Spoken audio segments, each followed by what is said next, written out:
Hey guys, welcome back to another Byte Federal podcast, and I'm joined today by Bram Kanstein. How are you, buddy? Good. Recovering Awesome. from the Amsterdam conference where we saw each other for the first time in Yes, real life. So that's fun. that was really Um, cool. I was really excited that we bumped into each other, and I was what a cool venue. I was blown away by that. The whole whale platform was pretty intense. yeah. You- Well, the- it was like whales looking down on the plebs, which was kind of weird. yes, But it was a little bit weird, yeah, but but it cool was a industrial really cool. place. It Yeah, was. and a bit more intimate than like the other locations. Like I like when it's a bit smaller and you can actually Uh-huh. meet more people. But yeah, that was fun. And then of course brutal price action.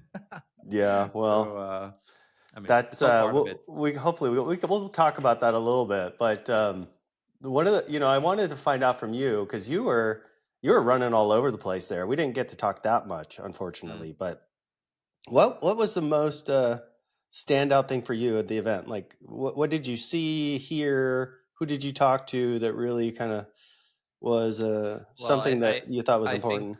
I think people that run Bitcoin treasury companies shouldn't be saying that Zcash is a hedge against Bitcoin. That's That probably I didn't hear that. What was that all about?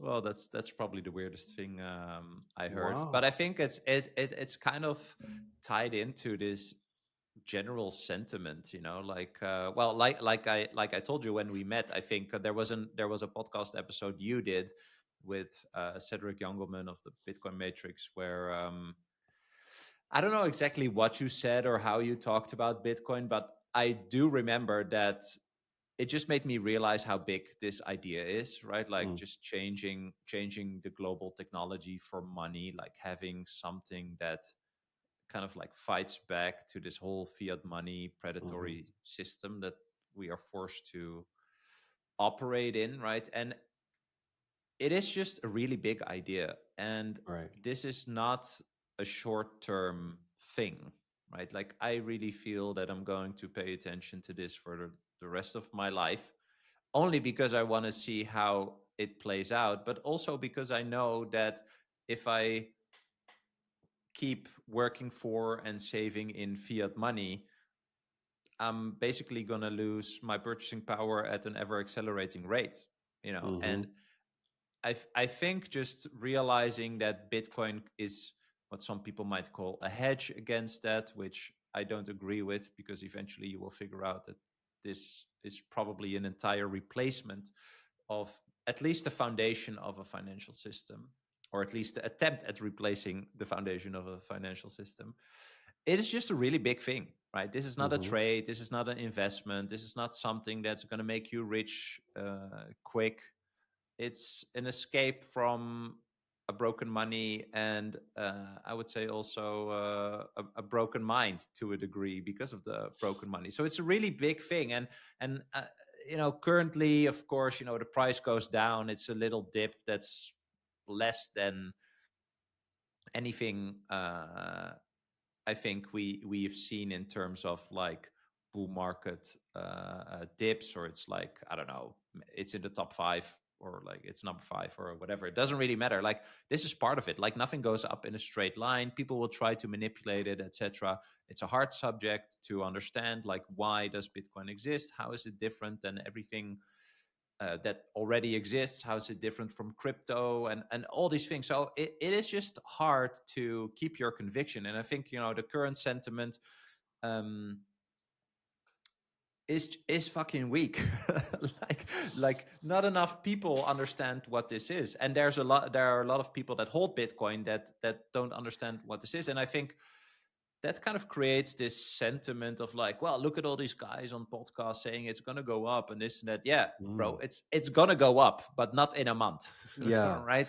It is Wow. longer. You have to look longer. And so I think this influences kind of the sentiment a lot, and that combined with just shit posting, trolling and stuff on social media, uh, it's like a cascading effect to people who maybe are paying attention but know even less, right? And they feel Yeah. extra threatened by red Well, numbers you're seeing. you just summarized like everything I want to talk to you about today. So that's Okay, what fun. happens when you have a great podcaster on your podcast. So let's unpack some of this stuff because I think that what is missing for me in this cycle, if cycles still exist, is that everybody wants to pay attention to the suits in the room that are swinging big bags, right, of Hmm. cash and are doing, making big buys. But those guys don't have the passion. They don't see what you and I see about how this could change the average person's life, provide abundance for them and their family, uh, extend their time frames so that they are confident in building wealth slowly, as opposed to the YOLO trade, right? And YOLO life, yeah, or also the good. YOLO life, yeah, even a better example. So, Mm. and that is like one of the things that got me into Bitcoin was listening to some of the OGs talk about the spiritual or psychological impacts Bitcoin have on you as an individual, Hmm. the incentive it provides to change your lifestyle, your view, so that you can make a long-term, slow and steady acquisition of this asset because you're so confident in its ability to achieve its outcomes. And I think you and I kind of like maybe got in around a time frame where that was the main story, and now the story is all about which company's buying the most Bitcoin and Hmm. what's the price target and which model is going to tell me when to buy and when to sell. I mean, do you think people are really kind of missing the point of Bitcoin when they focus on that?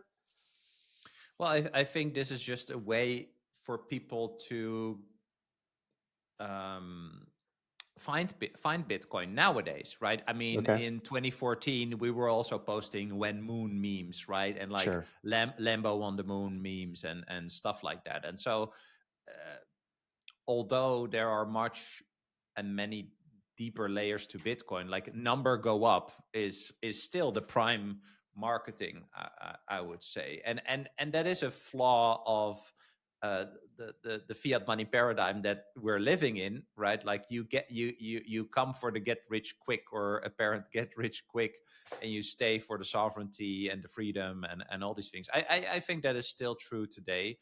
Um, but we're just living in a different time. Like I think yesterday I had a what I called like an emergency podcast with James Lavish and Larry Lepard. I said I need to call Uncle Larry and Uncle James to fix the understanding of the bigger thesis, right? And I don't think it is.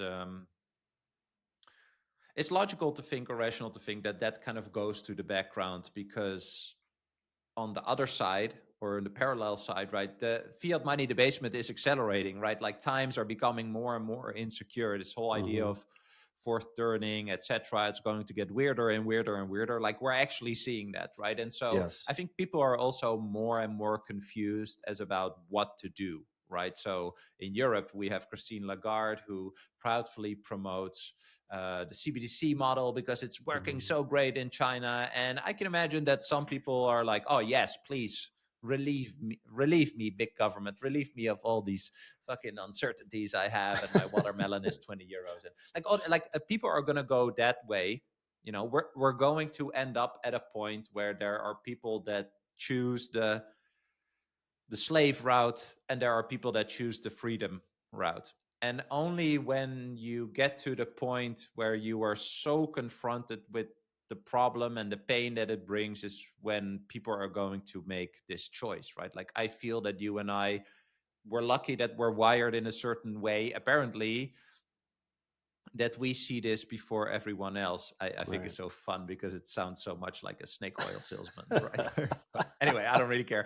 Um, and Larry and James reminded me, and hopefully also my audience, that the underlying thesis is still true and it's accelerating, right? Like fiat monetary debasement is mathematically assured. There is only one result, like one and one point at the end of the road, which is fiat money collapse. Well, Larry says, well, maybe if the governments become, will have financial austerity, etc., they can still fix it. But over time, on a long enough time frame, maybe in our life, maybe probably in our children's lives, this will blow up, and you need something that is outside of that, right? Yes. Stuff that government can't create more of. So Right.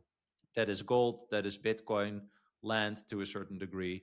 Um, and that's probably it, right? And so I think what we are doing in Bitcoin is already preparing ourselves for that inevitable ending, where uh, not a lot of people are of what not a lot of people are aware, and that's why we are weird, and that's why we are crazy, I think. And Yeah. seeing the price go up and down within like smaller time frames, but definitely up over a longer time frame, right, like 3-4+ years, is a signal that shows us that we're at least directionally right. But Hmm. this is not an easy thing. Like, this is a war. It's like a huge battle for the control of the money. The people that control the money basically control our mind, our spirit, our freedom to act, our freedom to save, to prepare for the future, all these things. And so um, this is just hard to understand, and it takes time. And so the weirder it gets, the more distracted people are, the less time and attention they can put towards understanding why a global decentralized digital monetary asset is a solution to all the different things that they would see are the current problems in the world, by the bad corporations, or the corrupt politicians, or the profit driven companies, etc., etc. But also just their personal problem, like not being able to find or build a home or build a family or buy groceries or whatever. And yeah, again, I just think it is eventually very simple, right? You just adopt another money that no one can control, that everyone who adopts this money is actually working towards making this money stronger, right? You go from zero sum game to cooperative competitiveness, and you take the energy away from the system that is basically abusing you, right? That is very simple, but it's totally not easy to understand. And I think, like, these two things existing together, the fact that you need time and space to kind of think through this and reflect and come to terms with the fact that you're probably unknowingly unaware of whatever money is, like we both had before. I mean, you're a TradFi veteran, right? Doing all Yeah. these things until you found Bitcoin and realizing that you either were living a lie or never really understood it, or whatever your reflection on that is, and just coming to terms with that, like, okay, I was an idiot, I didn't understand, but I was still doing things right. Like, just that part, I had the same. That's already Yeah. so hard. I think you hit on something there, especially for me, right? Like that when you say we're wired differently, I think the wiring differently is about when faced with something that completely flips the table. When Hmm. when faced with everything I thought before it was wrong, can you be pliable enough to go and change your life? Yeah. Um, and one of the things that really stood out to me, or I guess kind of framed it for me, was African Bitcoin Corporation, their presentation. Did you see that in Amsterdam? Did you get the chance No, to see but I that? actually ran into these guys. I would love Okay, to talk to them. Yeah. to talk to them, yeah. And the kind of adoption that's happening in Africa was so exciting to me because it was literally like a large portion of the populace coming to terms with not even coming, like so broken, their financial system so broken, is so manipulative, that when they found Bitcoin, they didn't care what the rules were, they didn't care what the regulations were. Hmm. They just adopted it and started using it peer to peer with each other to save themselves. And that was so exciting for me, as opposed to the world we live in the West, about, we really want to get this, we got to do it so that we got to comply, and we got to they got to figure out ways Mm-hmm. around the regulation, and we know that the European Central Bank is going to hate us for this, but how do we deliver this to the people? And we're kind of trying to navigate this regulatory morass where a population that's broken just said, we don't care. Mm-hmm. Yeah. We're going to use this thing, and like they can't hurt us any more than they've hurt us. And I yeah. do you think the West needs to get there?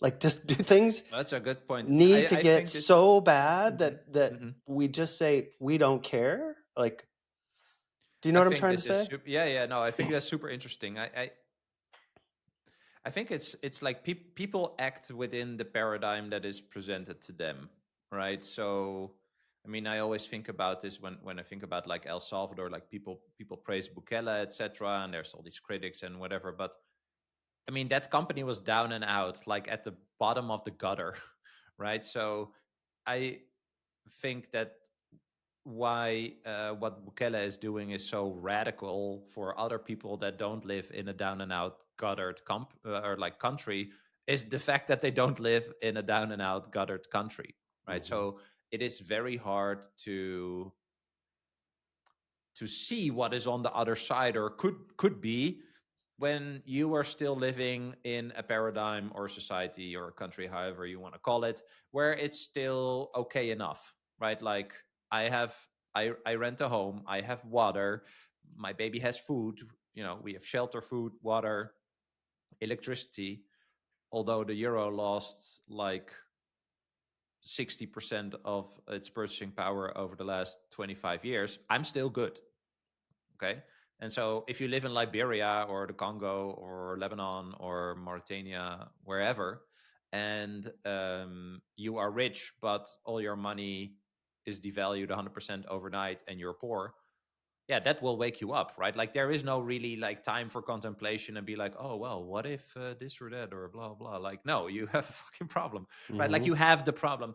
And I think in the West, we also have the problem, but it's just later because by pillaging the entire world uh, in the last few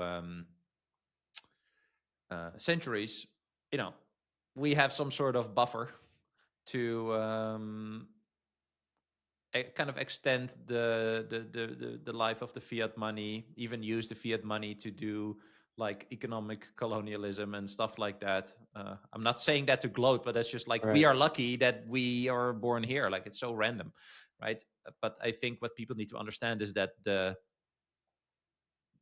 fiat money system is the same everywhere in the world. You're just lucky that the currency that you are forced to use is stronger than mine, right? Like in our case, your dollar is stronger than my euro, or at least they're kind of battling. But Hmm. um, I want to look it up now because I want to be correct. Like how many countries use the US dollar as their currency, right? Right. Right. 11, 11, Yeah.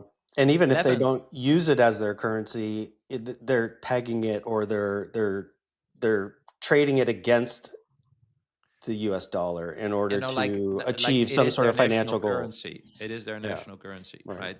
I'm trying to look up how many. I don't know which countries there, but how crazy is that? So there's Yeah. 11 countries where people exchange value all the time with each other, and they use a reward in that value exchange that's printed by magic by people that don't give a fuck about them. Right. That or Wild. could be completely trying to take advantage of their resources and other things within their country. That's Yeah. what Yeah. France is doing in Yeah. it's the Central African franc created by Hmm. France that I want to look it up now because I want to be correct. Central African franc countries. Six: Cameroon, Central African Republic, Chad, Republic of Congo, Equatorial Guinea, and Gabon. They use the Central African franc, which is printed by France, who doesn't use it themselves, right? Right. But I mean, they it's buy it's natural resources from these countries using that money.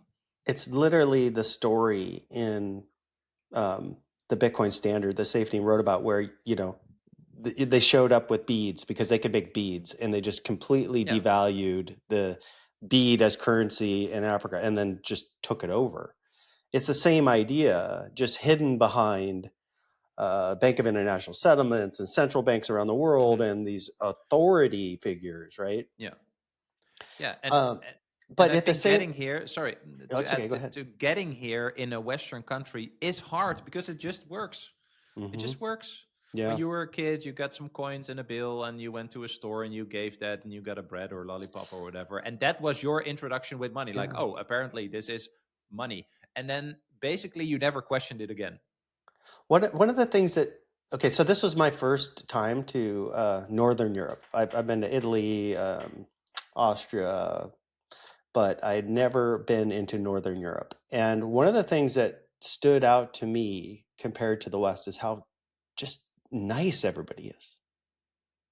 Like in the US, people are not that nice. Like they have no problem telling you to go F yourself, right? Very quickly, over the smallest things. And so do you think, what is it about European culture? Is being nice a part of the culture? And do you think that has an impact on adoption? Yeah, fun question. I think of the European, I'm looking up the World Happiness Report. It's Finland, Denmark, Iceland, Sweden, Netherlands. So I live in country Yeah. number 5. Then it's Costa Rica. That's Okay. tropical Yeah. US. Norway, Israel, Luxembourg, Mexico, Australia. Well, and so I mean, um, it's funny actually that Finland, Denmark, and Iceland, like cold ass countries, Yes. are With no and sunlight. Sweden. That's the top 4. Yeah. Yeah, they are the happiest. Well, these are also quite rich countries, right? I don't know. I mean, like Dutch culture is very direct, right? Sometimes I think even more direct than US. It's funny because my Okay. experience in the US, for example, I think last time when I was on a plane, someone fainted, and like 30 people stand up and help this person. And for me, that is also that is in American culture to some degree. It's like, Yeah. okay, we do this together. There's like this community thing, right? And like Yeah. one person helped this person with some water on their face, another person said, oh, I'm a doctor, I can check, or whatever. Like, and when I watched that, I was thinking, okay, this is my idea of a certain community part in American culture, Mm, which, to be honest, I think is less in my country. mm, uh, but the entirety of America, especially in the whole financial structure, is geared towards, well, what they call or like capitalism, but it's actually yeah. consumerism, right? Hmm. So it is consumerism, but they say the word capitalism, um, and credit, debt, etc. It's just engineered from that start. So I do think there is a certain anxiety within the American financial system that is embedded, right? Like things like, oh, is my credit score enough, and stuff like that, just how that works.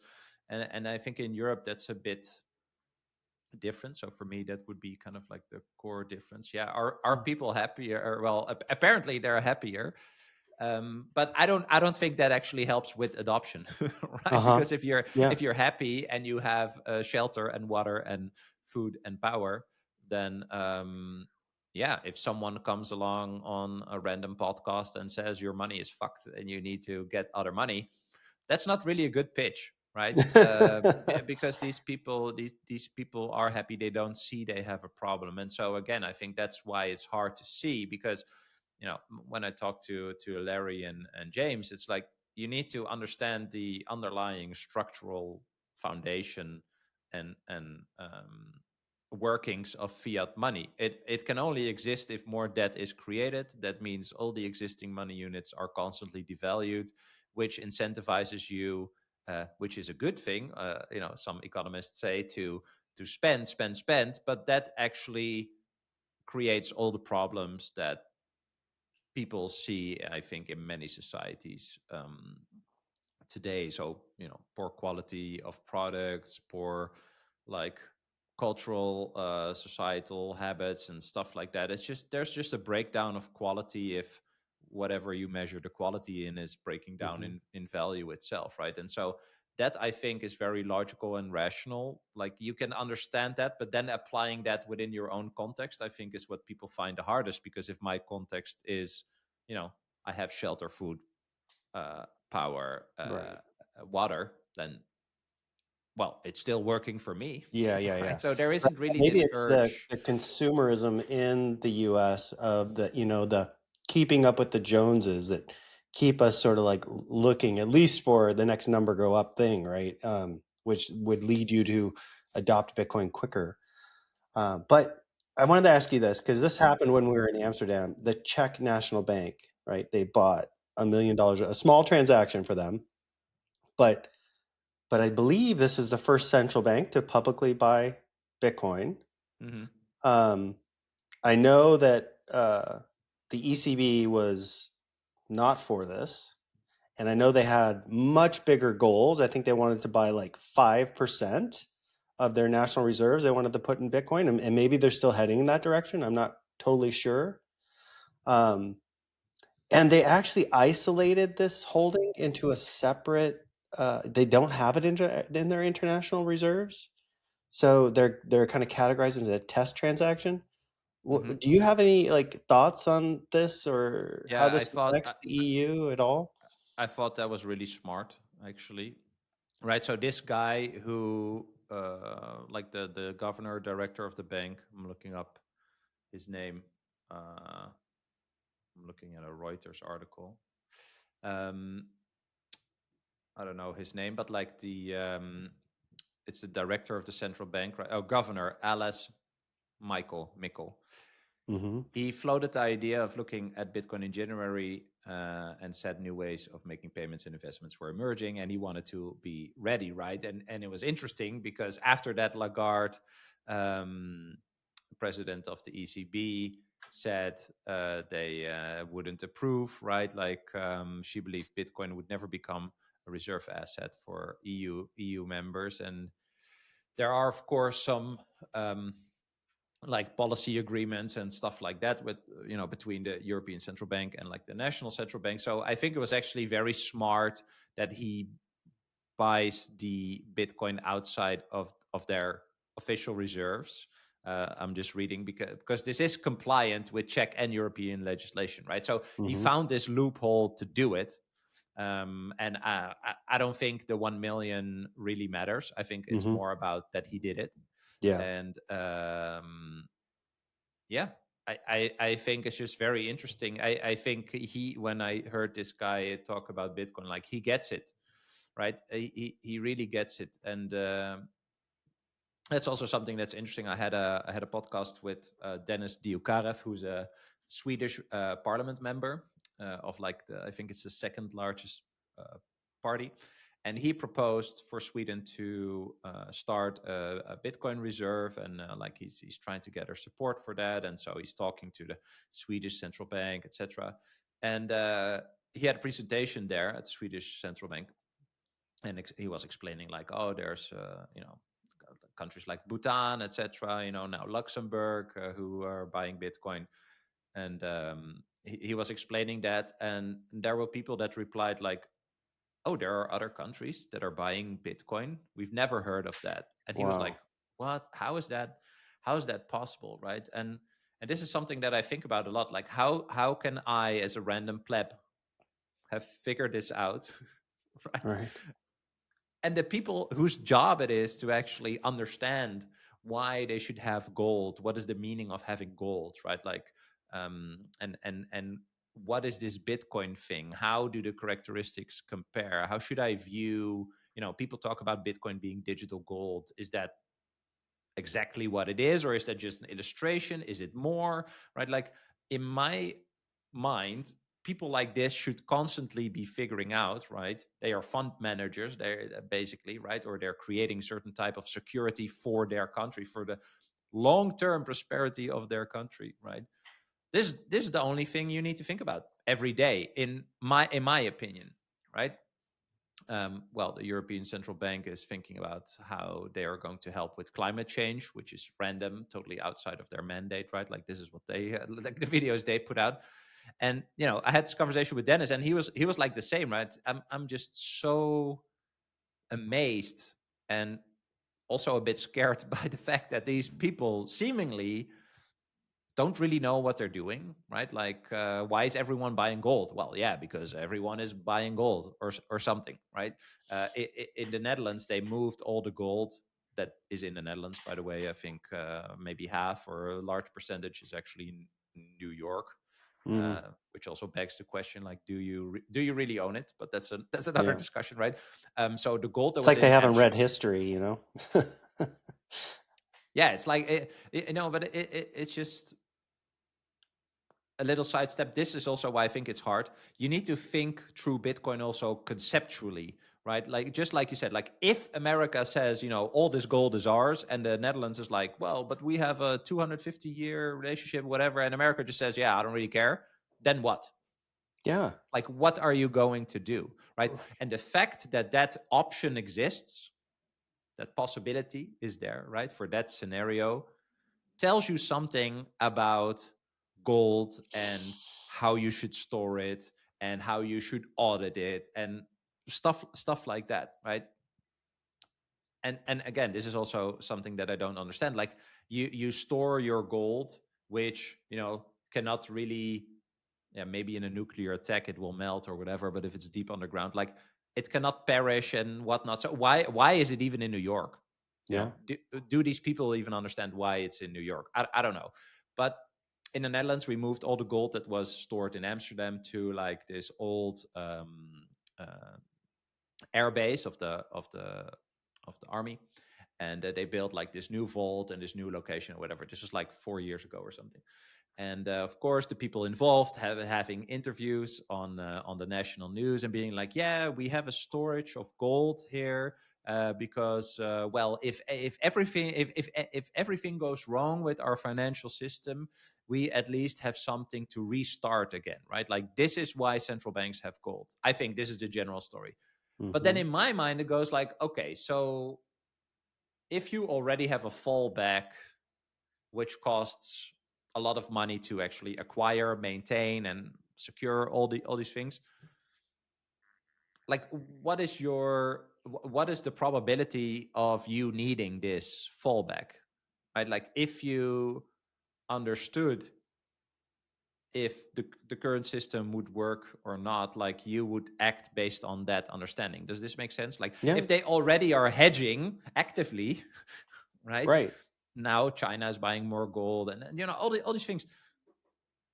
Like, why don't you talk about the flaws of the current system that make you hedge against it already, and saying things like, well, if it all goes to shit, at least we'll have the gold, right? Like, in my mind, that just doesn't really compute. And then, even if there would be a legitimate reason, why is it gold?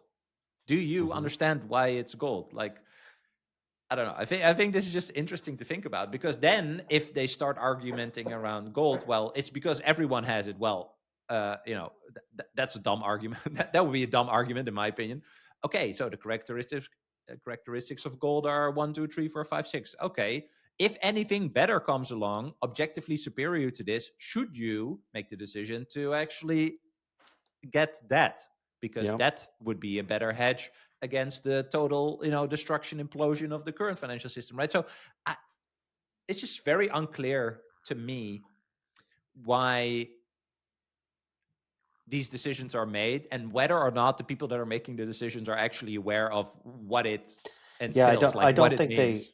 I think I don't think they are aware. I think the system at large tends to support and promote people that comply with the system.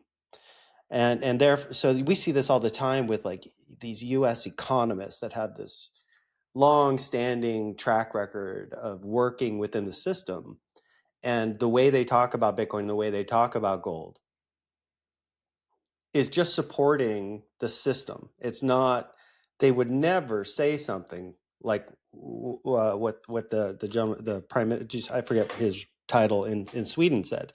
They would never admit that this is something we need because the system is collapsing, because fiat will inevitably debase to the point where if we don't have gold, we're going to be completely screwed. So the fact that they are willing to support the system just drives them higher up in the stack and gives them more authority, gives them more relevance, and supports them individually. And that anytime you see any of these individuals, Bukele's a great example, start to say things about what is good for the people or what is good for their country and what is good for their future sovereignty, they're you can see them. They start to peel those people out. They just like, you can't be a part of the system. Like you're no longer in complying Yeah. with the goals of the state. Yeah. So I don't want to interrupt you, but this No, is so please. funny. If a random guy who is elected in a down and out, fucked up country is doing it different, and that already is a signal for the people that, shouldn't care anything at all about Yeah. this little shitty country, are actually actively saying, oh no, this guy is dangerous, this guy is a dictator, all this like simple stupid arguments. That is the signal. That Yes. is the signal. And Yeah. 100%. also same goes for like ECB press conferences, right? Or ECB researchers or Christine Lagarde saying, oh no, Bitcoin is shitty. Bitcoin is nothing. It's just a random internet thing for criminals or whatever. Like, why are you talking about it? Why are Yeah. you Why do spending you time and care then? energy to Yeah. talk? Does it actually matter? Do you know how many ideas are released on the internet every day? Fucking billions. Okay. This was one idea that was released on the internet 16 years ago, and you still talk about it. Yep. Why? 100%. That is the signal. Yes, exactly. And so that is a signal by itself. And it's just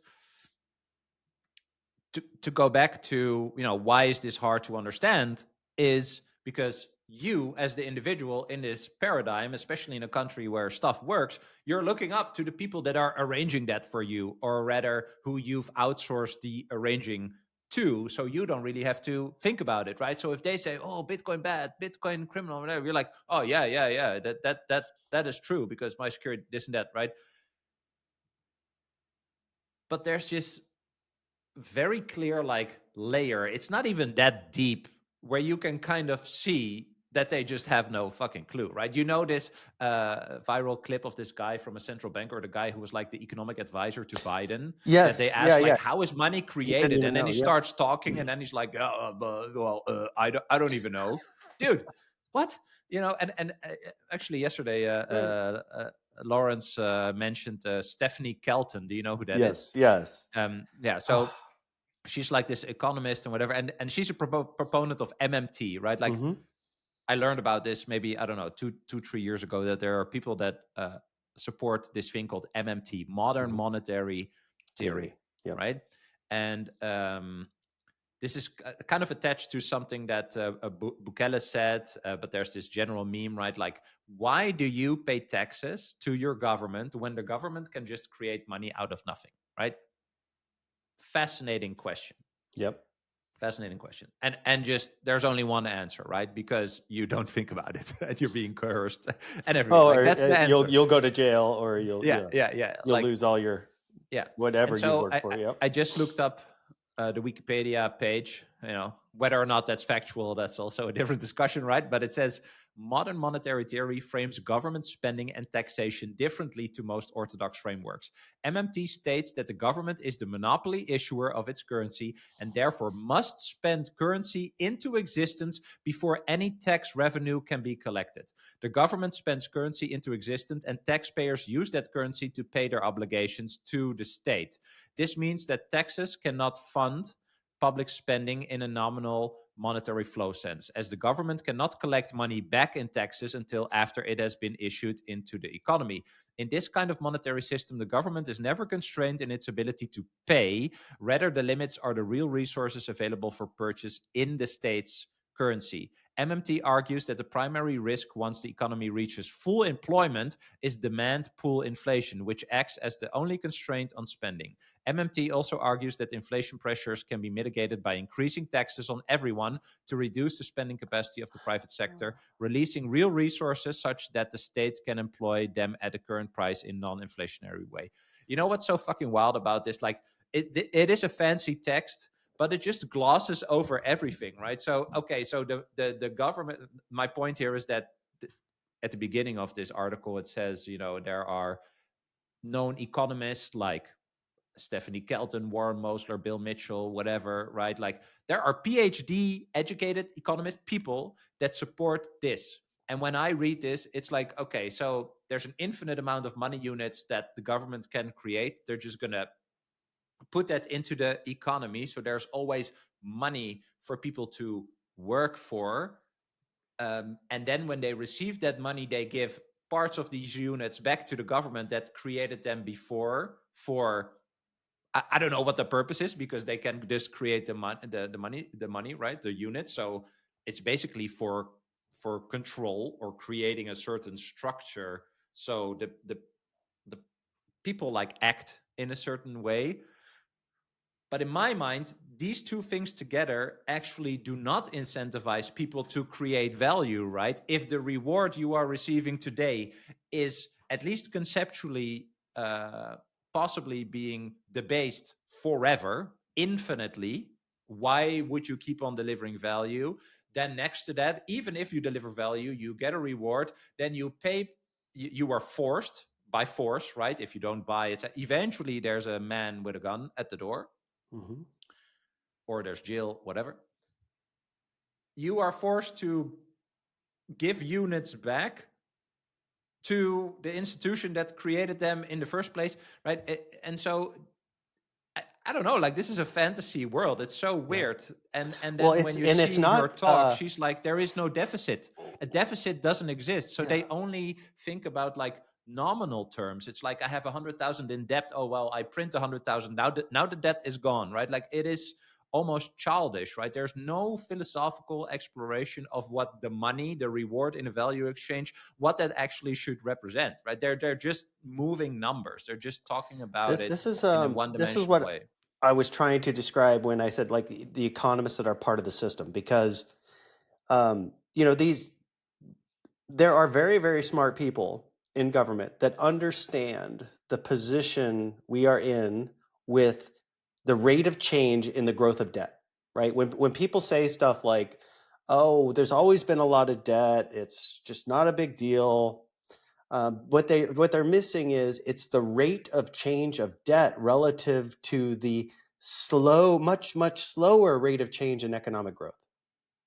And therefore, you fall into this fiscal dominance environment that we find ourselves in the West, where the debt is you can no longer pay for the debt. The interest consumes all taxation, right?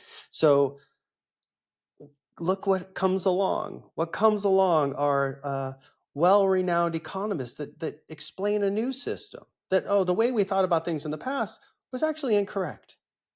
It's a very convenient new theory that says to the general public, don't worry about it. We actually had it wrong. Now we figured it out. And if you're the economist supporting this new message, and God only knows where the motivation came to create this new message. I think it probably came from the state that knows they needed a new message to be applied to economic theory.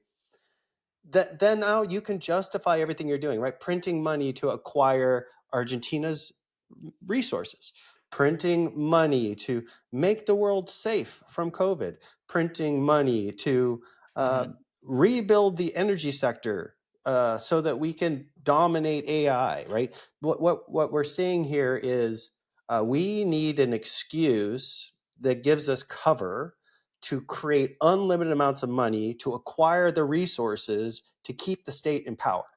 Yeah. And tell the people we got it all figured out.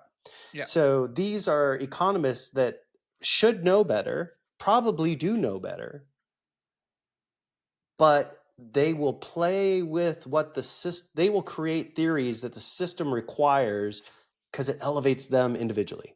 Well, that's their incentive, yeah, Yeah. because this is not rocket science. No, It is not rocket science. I love how Lynn Alden has this like illustration of a scale, right? And you have the amount of money and the amount of goods and services you can buy with them, right? If more money units are created, this part gets heavier and the prices go up. If more money creation is the underpinning of the financial system that you're pursuing, then prices will go up forever.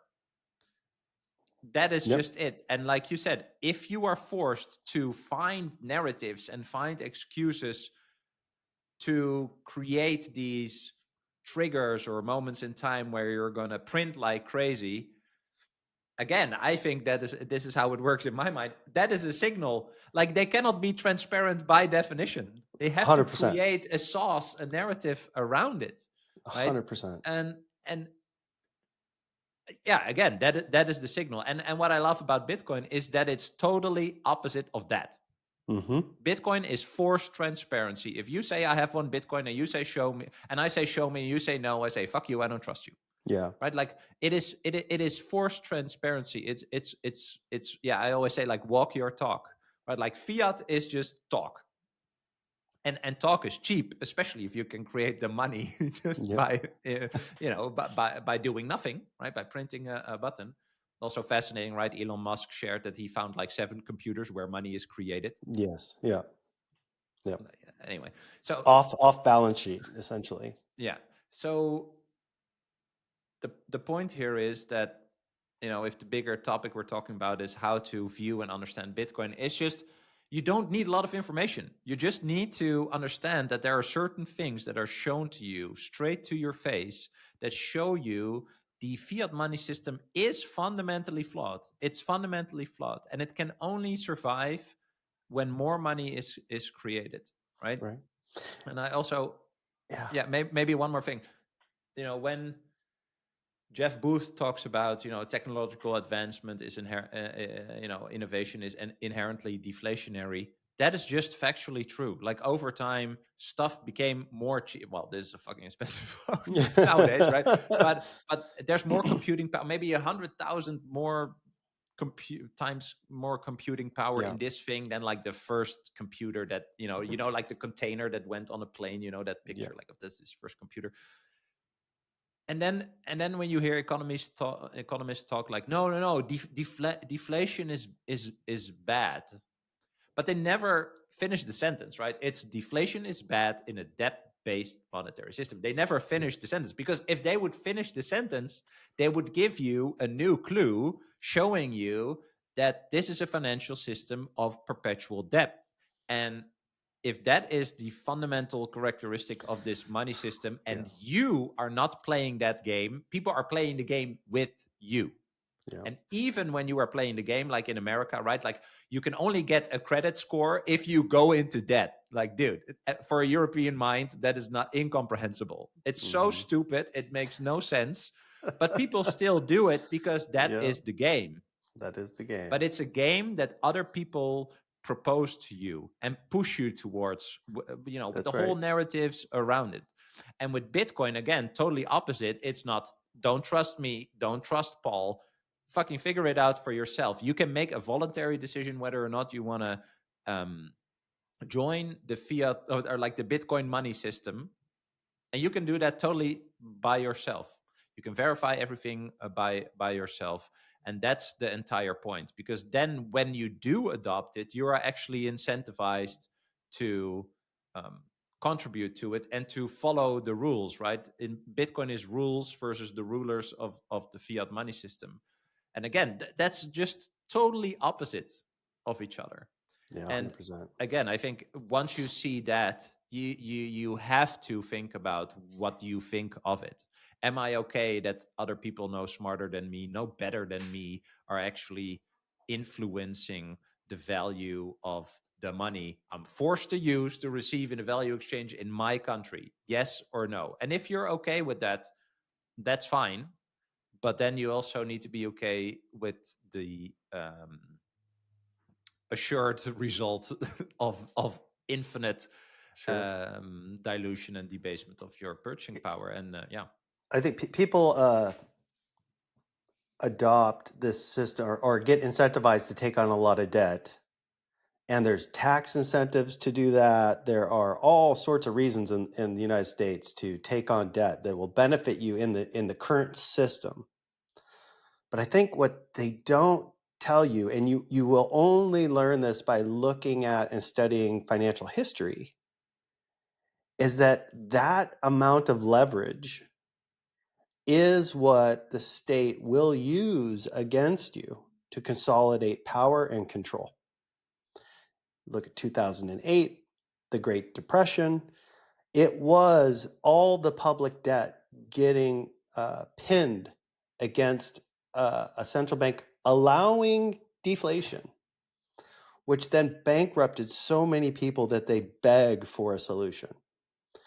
And that's the old story, right? The arsonist and the firefighter that build these situations or set up these situations where people beg for a solution.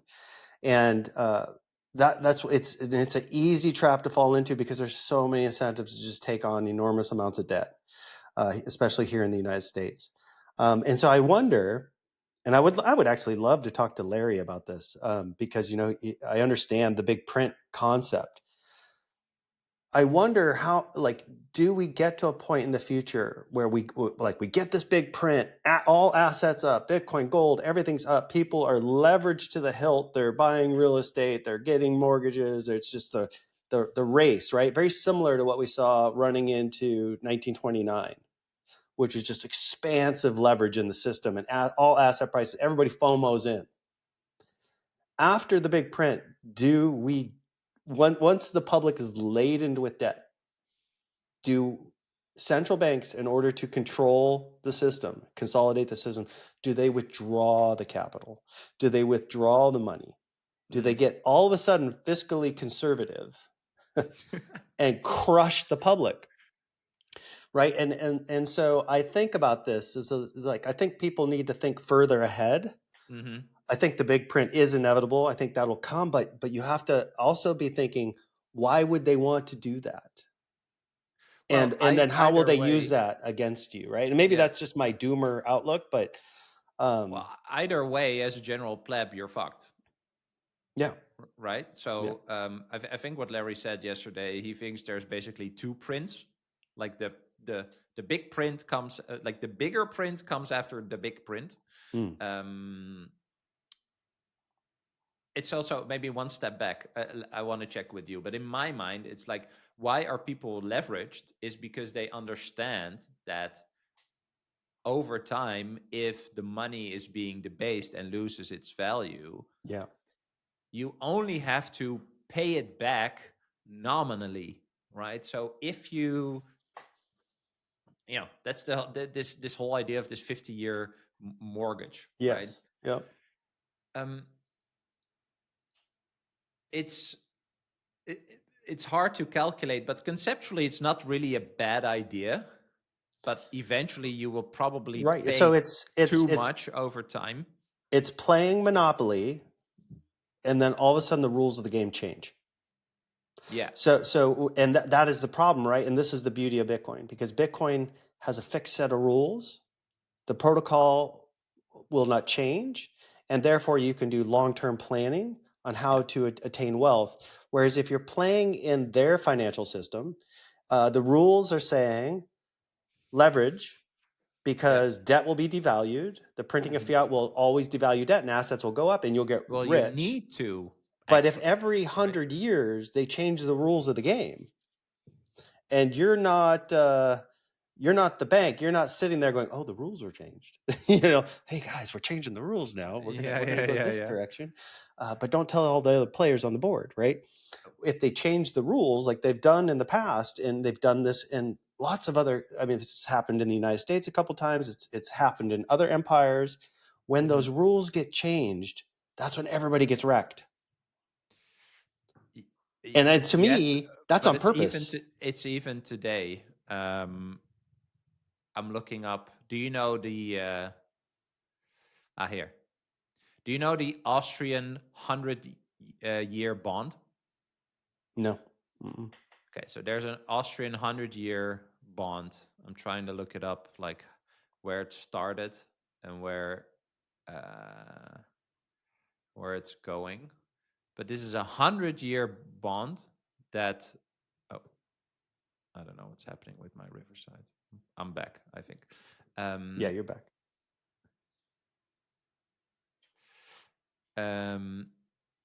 Yeah, I cannot find it quickly, but I think it already like lost 50% of its value or whatever. Sure. So Yeah. people buy like a 100-year bond with a 2.15% yield, Uh-huh. and it already lost its value, right? So you're Yep. stuck. You're stuck. Your capital's stuck, and Austria is like, okay, chill, thank you. Like this, and this is, I think, harder to understand. It took me, I think, multiple times listening to James Lavish, actually, who talks just about nominal returns versus real rate of return. And that's like what you said. You have to zoom out. You have to understand, okay, I can pay it back nominally, or I get paid back nominally. But if the units that I get paid back lose value over time, what am I actually getting? What does Right. that You're represent? getting a Because negative real eventually, return. Yeah. yeah, because eventually with money you want to buy these products and services that are out there in the world, right? And again, also, if more money units are constantly created, where and thus being devalued per unit, where does the incentive come from for the people creating the products and services to create more or better products and services?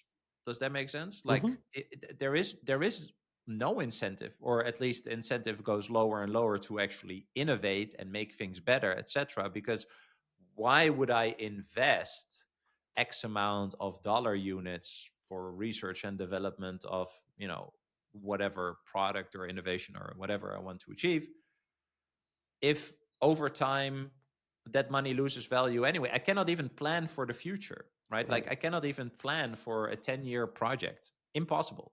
Well, Yep. you can do it nominally, but in year 4 or 5, probably already you will run into your future budgeting issues, right? Yeah.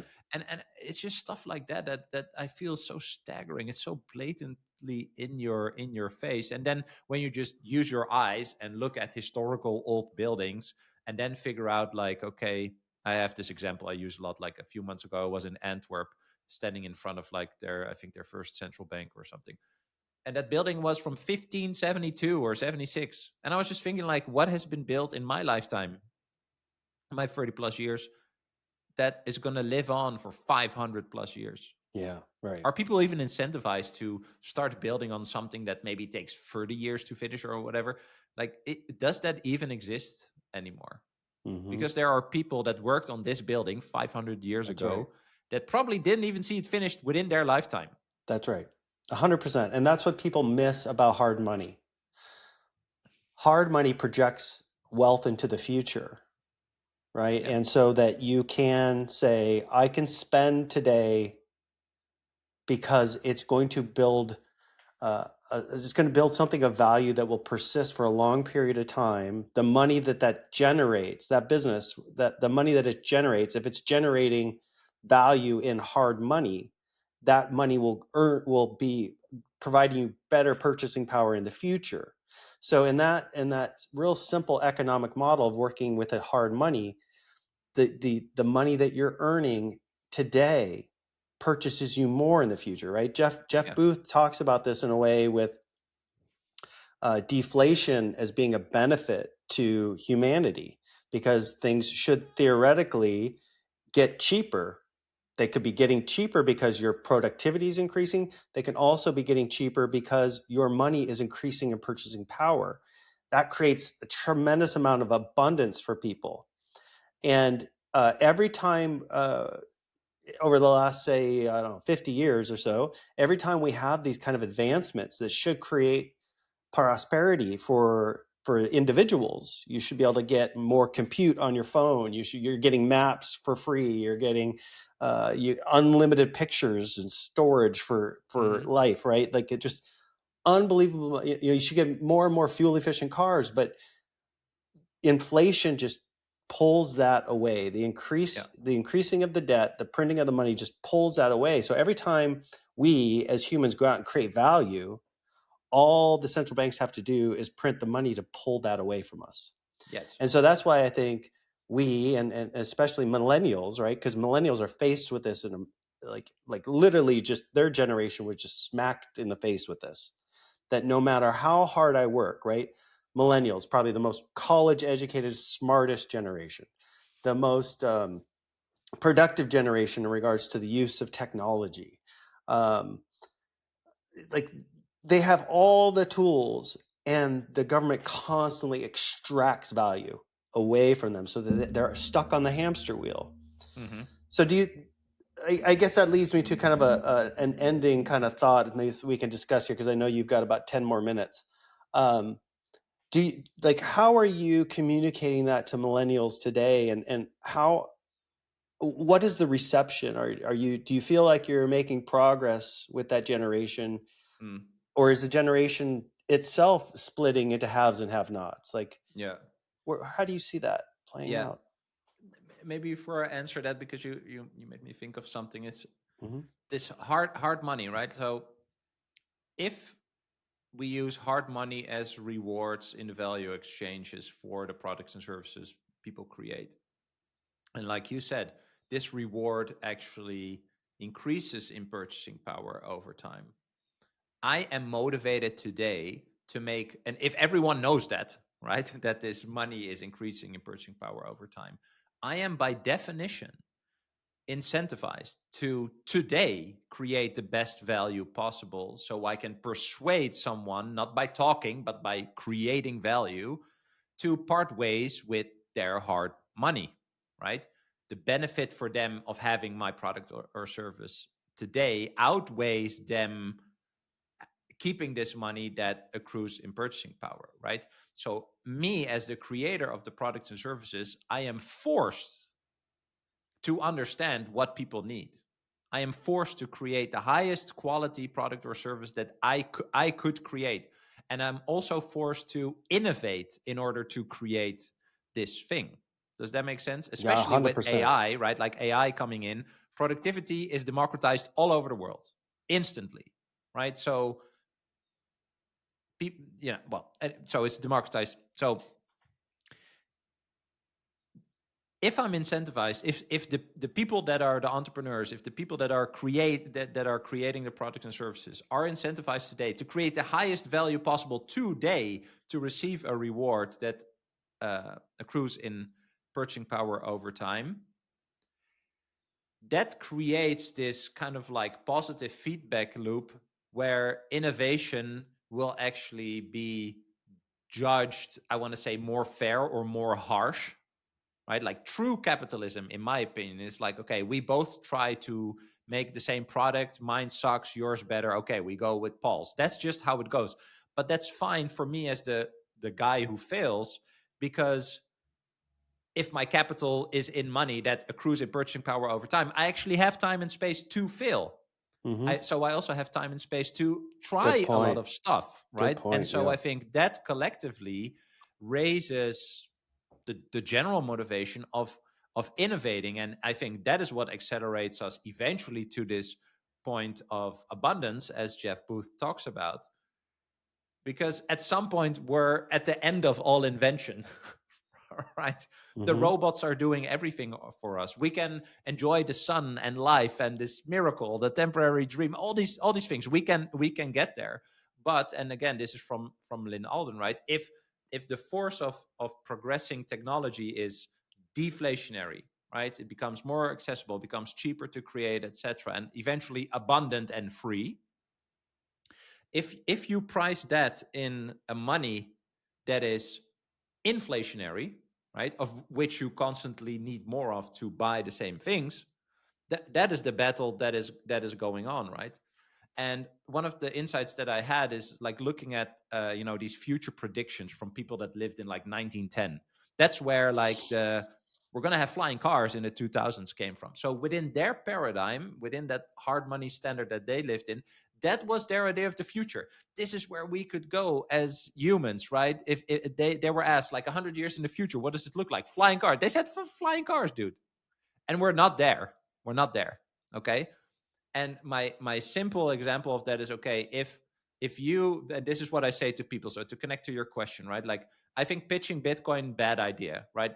People need to understand the financial world they live in now, how that's not working for them, etc. But I usually start with, okay, would you agree that over time, 20, 30, 40, 50, 60 years, whatever, we as humans get better at technology. We improve, we innovate, etc. So we get better at everything because the technology is doing that for us. Like, do you agree with that? It's usually my starting question. Well, most people say yes, right? Because especially the millennials, they know like the first flip phones, and now we have this, right? So it's like in your face, in your hand. You know that this has happened. Same as like cassette, CDs, mini discs, Spotify, etc. Right? Like we've seen that progression. Okay, so a lot of people agree with that, and then I say like, okay, let's have a simple example.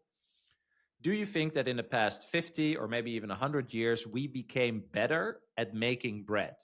Like just understanding what is the perfect bread, making bread machines, bread robots, super big bread factories, whatever. Like, would you agree that we became better because of the technological advancement at making bread? And everyone is like, yeah, yeah, yeah, sure. I say, okay.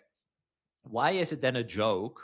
We say, haha, like in the 60s or 50s, the bread was like 20 cents or 15 cents in whatever currency actually.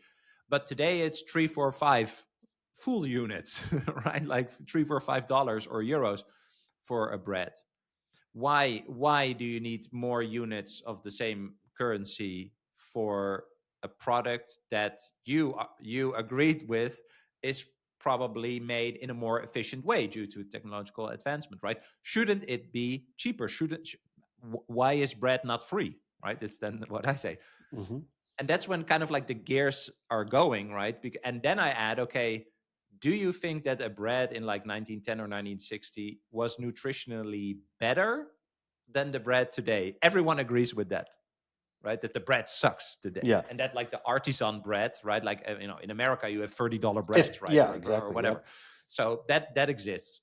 Um, and so this is kind of where I start, because I want to create this opening for people to think about, okay, what does money actually represent? Why is money that we have now different from money of 60 years ago, right? Like fiat money is a 50-ish year old experiment. This is not how we didn't organically end up with this is the best solution for money, right? And now we're getting close to more like the red pillish moment. Is like, okay, what happened to the money? Well, there were a few centrally organized people that thought it would be a great idea to not peg money to something that is actually scarce in nature, but just be able to create it by the press of a button without any energy being expended for it, to then eventually represent energy in value exchanges. And that's kind of how I try to like go there. That is But really good. the point is, does that make you uncomfortable or not? Right. If it doesn't make you uncomfortable, if you just feel like, oh yeah, well, I could never do anything about it, I'm going to be a sad nihilistic pleb and NPC, whatever. If that is your thing, that's fine, right? Like there is no value in continuing that conversation. But if people are becoming a little bit like insecure or like, okay, well, that's kind of weird. Can you explain more to me? Like that only then we can like further unpack and eventually end up, I would say, with why Bitcoin is a superior money. Like if you don't understand the problem that you have, that is obviously very futile, right? And why I say it's a red pill, it's what we talked about in the beginning of the conversation. It's like, okay, this is now my new view on money, and I'm realizing that everything I thought before, I just had no clue. I just followed what other people said. I didn't really think about it. I just used it. I did things in a financial system, got a mortgage, blah blah blah. Got a credit score, got into debt, and all that. I did all these things, and I had no clue. And that, I think, is the harshest point.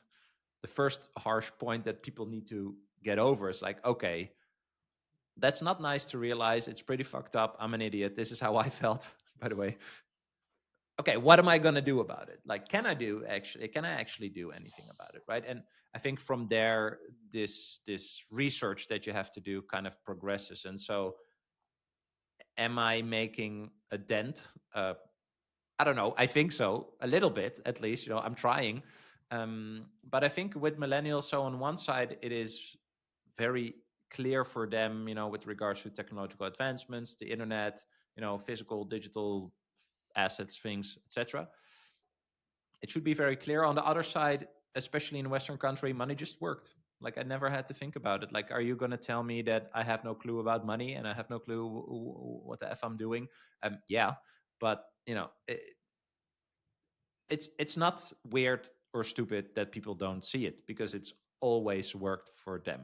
Yeah. And I think that is kind of where the challenge is like, okay, I can conceptually explain, but can you actually internally come to the agreement that while you are agreeing with my explanation, you also feel very uncomfortable about the fact that you really never ever thought about it. And I think that is harder than actually accepting the factual explanation of how money works. And so I mean, I'm attempting to tell that to other people. So yeah, I think more people should try to do that, because eventually this is I think a huge battle. It's a huge battle. I think it's a very spiritual thing, like you touched upon earlier. Like if my time and energy is devalued by other people that don't care about me, they care more about their own lives, like I care more about my own life than you care about your life.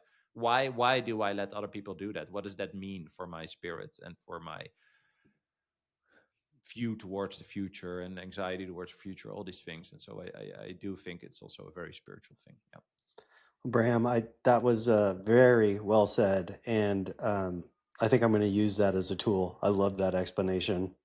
I spend a lot of time orange pilling people the wrong way. I tend to be like a hammer, and Me too. Me too. Don't worry. Yeah. so I think this is a great place to end our conversation, because you did a great job explaining it. Thank you so much for being a part of the show today. And people, if you don't already know who Bram is, check out Bitcoin for Millennials. His podcast is amazing. And like and subscribe to Byte Federal's podcast so that we can share more great individuals like Bram. And thank you for joining us today. Thanks, Bram. Thanks for the invite. Thank you. Appreciate it.